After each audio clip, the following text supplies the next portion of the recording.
Hi, South Texas. It's good to be with you again.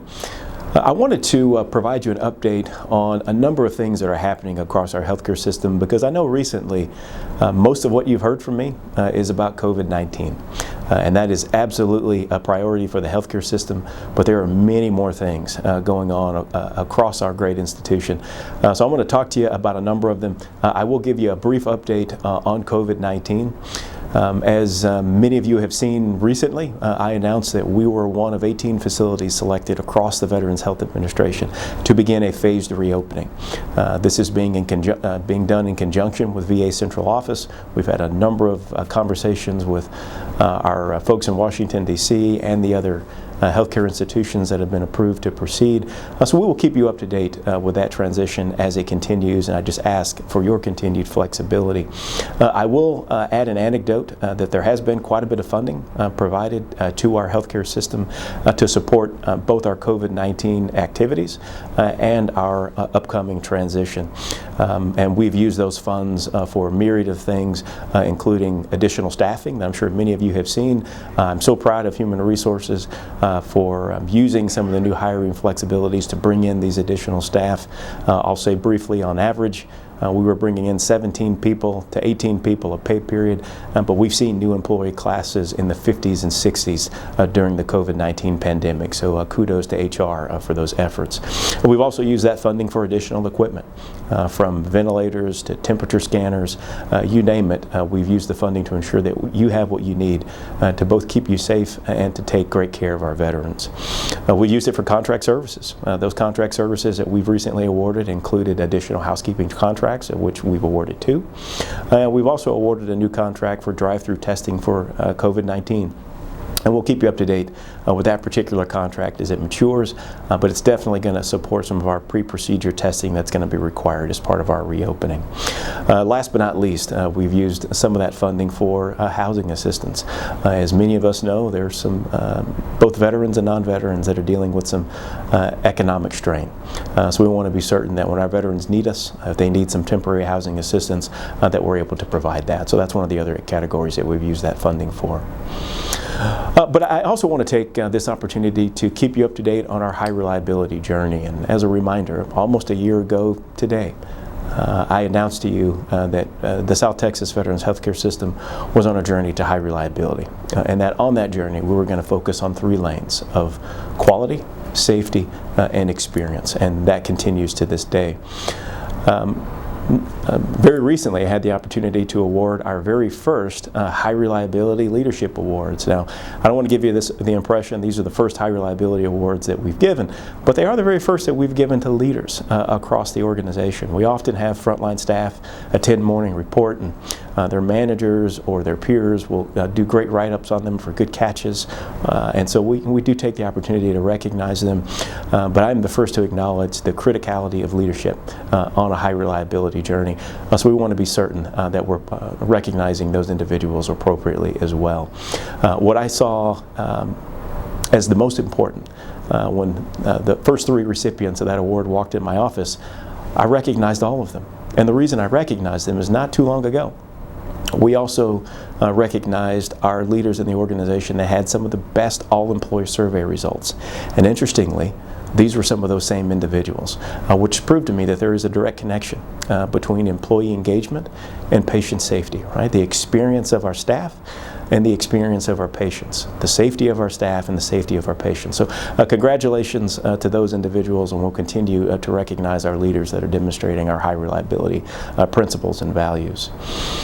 So a brief update on quality across the healthcare system. Many of you have seen, I'm sure, the changes that are being made to the SAIL model, but I want to remind you we've got 2 SAIL models. We've got one for our community living centers and one for our hospitals. The changes that were recently made to the SAIL model were specific to the hospital. SAIL remains as it has always been, and we did get the first quarter CLC compare, or a CLC SAIL update, which showed that we maintained our 5-star status, both at our Audie Murphy campus and at our Kerrville campus. So kudos to our physician and nursing and other clinical discipline and administrative discipline leaders there and staff for ensuring that our CLCs are a place that both our patients and our staff can be proud of. I also want to share with you, under the category of quality, a new aspect of our governance structure. Now, this change is being made at the national level and at the regional level, and we're referring to it as Integrated Clinical Communities, or ICCs.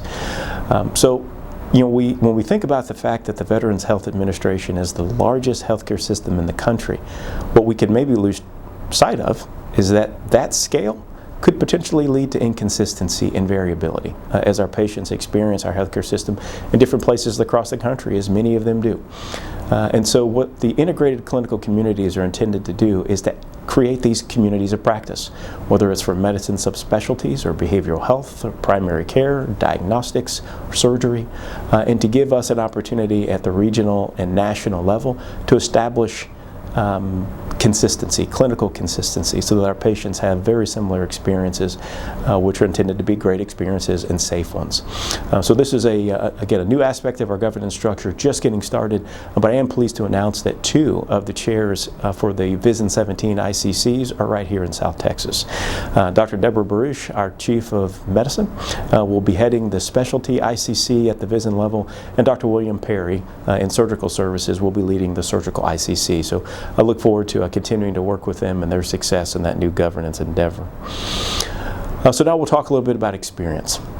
We evaluate patient experience from a number of different ways. These include HCAHPS scores for our inpatients, SHEP scores for our outpatients, and then V-Signals, or Medallia, is a new survey that VA's had for about a year now, where we send thousands of surveys to veterans when they come in and experience us in the outpatient domain, and we get their feedback almost real time. So it's been a great tool.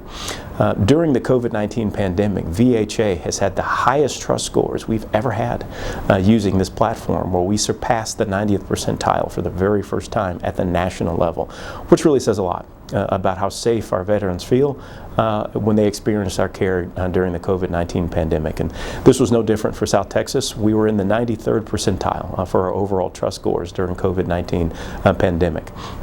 But there was one thing that I did notice. When I looked at the different categories where our patients were scoring their experiences with us, the one category that we were below the 90th percentile, actually about 89.4%, was their perception of our efficiency. So I would ask frontline staff, predominantly, leaders as well, to give that some thought. Think about your work area and those processes that touch our patients, and think about what we can do to be more efficient. If it's a problem that your team can solve, just do it. If it's something that you think is going to be larger scale and is going to require some consultation, I would encourage you to reach out to our systems engineering department, and I know they'll be happy to assist you. Last but not least is our mission and vision statements. So because roughly a year ago we set on a new path to become a high reliability organization, we believe it's time that we relook at our mission and vision statements to ensure that they appropriately reflect what this organization is about and what we aspire to be. So in the coming days, our Public Affairs Office is going to be sending out a survey to all employees. We've narrowed it down to a handful of mission and vision statements, but I want to leave the final decision to you. What do you think appropriately reflects what the South Texas Veterans Healthcare System wants to be, and what do you think reflects who we are? So look for that survey.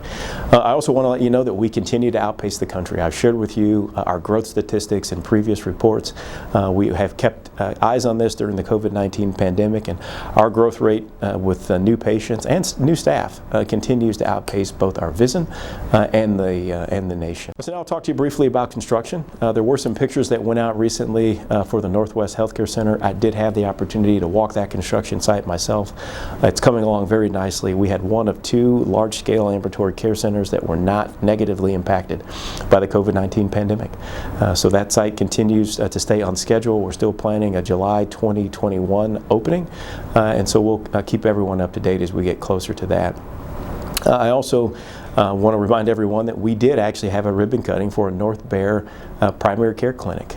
This has been our first VA-staffed primary care clinic for quite some time. Unfortunately, we did the ribbon cutting about a week before the President's declaration of a national health emergency, which obviously slowed our opening of that site. But we do plan to start re-looking at that opening, and we'll let you know when that site is officially seeing patients.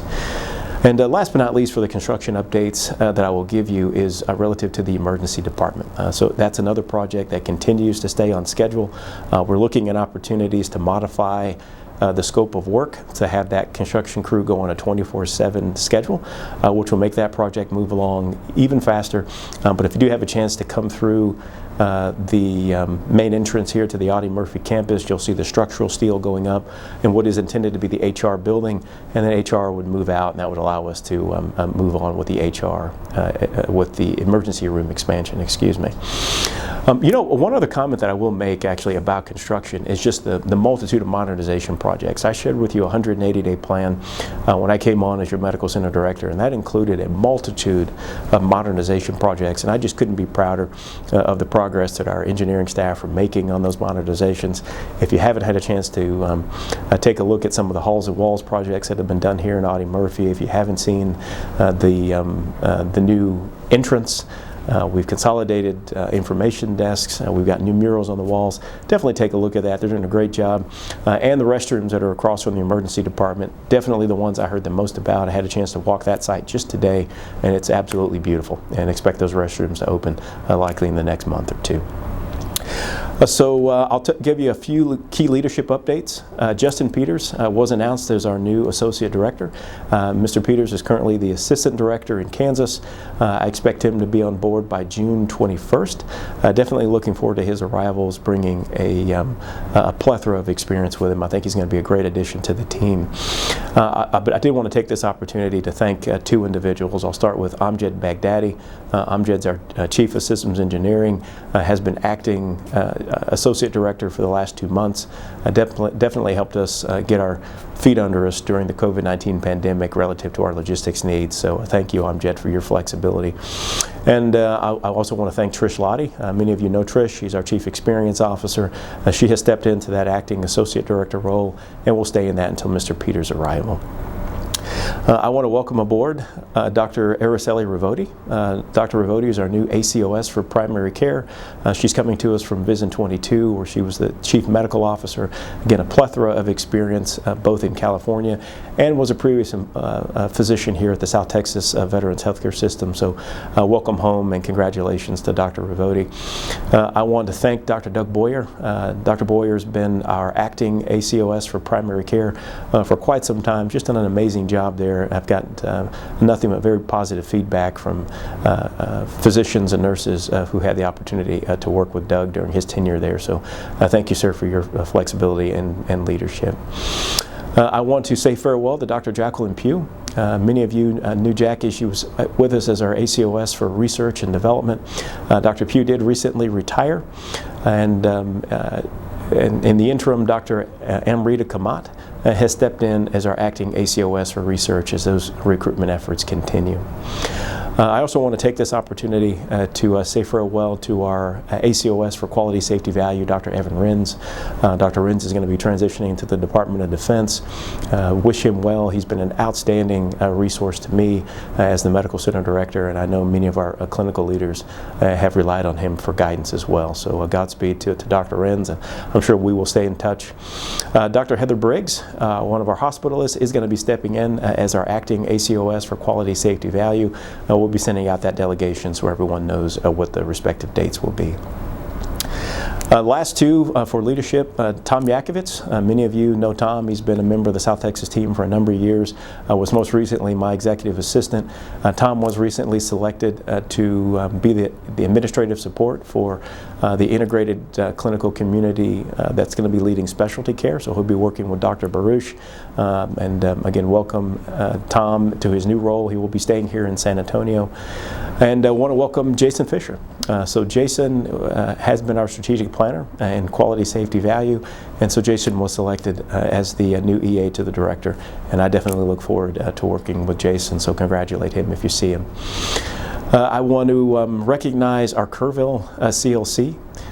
Recently on May 16th, they had a campus-wide parade for our CLC residents there. As many of you know, we've got zero visitation in our CLCs in Audie Murphy and Kerrville, which can be taxing for the veterans and their families that just want to stay in touch, right? In many cases, that human connection is really what helps helps many of them get through the day, to know that they can have that dialogue and stay in touch with each other. So we've done what we can to continue those relationships. I'm just so proud of what I've seen our geriatrics and extended care and nursing staff do. So I heard we had 30, 40 plus vehicles and a nice parade up in Kerrville on the 16th. So thank you all for doing that.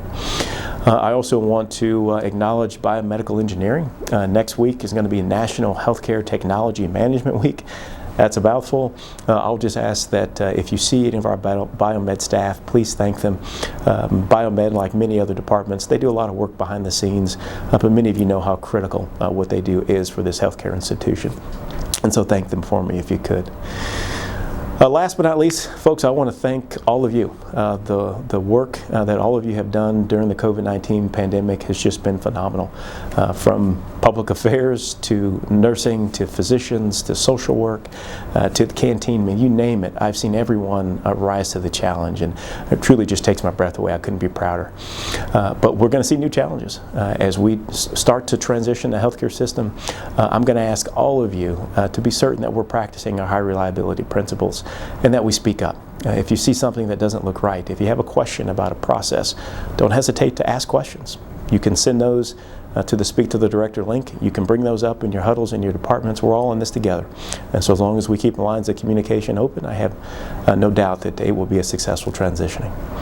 And so with that, I will say thank you and look forward to talking to you next time.